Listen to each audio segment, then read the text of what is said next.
தமிழ் சின்ன திரையில 90ஸ்கள்ல ரொம்பவே பிரபலமாக இருந்த தொலைக்காட்சிகள்ல ஒன்று தான் சன் மியூசிக்.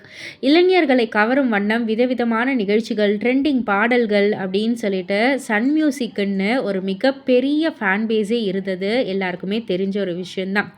அந்த மாதிரி சன் மியூசிக் தொலைக்காட்சி மூலம் பிரபலமான ஒரு தொகுப்பாளினியின் லேட்டஸ்ட் ஃபோட்டோ தான் இப்போ சோஷியல் மீடியால வலம் வந்துகிட்டு இருக்கு. எல்லாருமே ஷாக் ஆகி பார்த்துக்கிட்டு இருக்காங்க. 90ஸ் கிட்ஸ்களின் ஃபேவரட் தொகுப்பாளினியாக இருந்தவர்கள்ல ஒருவர் தான் ஹேமா சின்ஹா. இவர் பிரபல தமிழ் சினிமா இயக்குனர் ராஜமுருகனை காதலித்து திருமணம் செஞ்சுக்கிட்டாங்க. இவங்க சமீபத்தில் மாதம்பட்டி ரங்கராஜுடன் புகைப்படம் எடுக்க அந்த ஃபோட்டோ தான் வைரலாகி வந்துகிட்டு இருக்கு.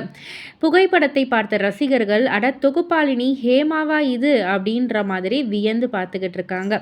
ஸோ இதை பற்றி நீங்கள் என்ன நினைக்கிறீங்க? உங்களுடைய கருத்து என்ன அப்படின்றத கீழே உள்ள கமெண்ட் பாக்ஸில் குறிப்பிட்டு சொல்லுங்கள். மறக்காம சேனலை சப்ஸ்கிரைப் பண்ணி பக்கத்தில் உள்ள பெல் ஐக்கானை கிளிக் பண்ணிடுங்க.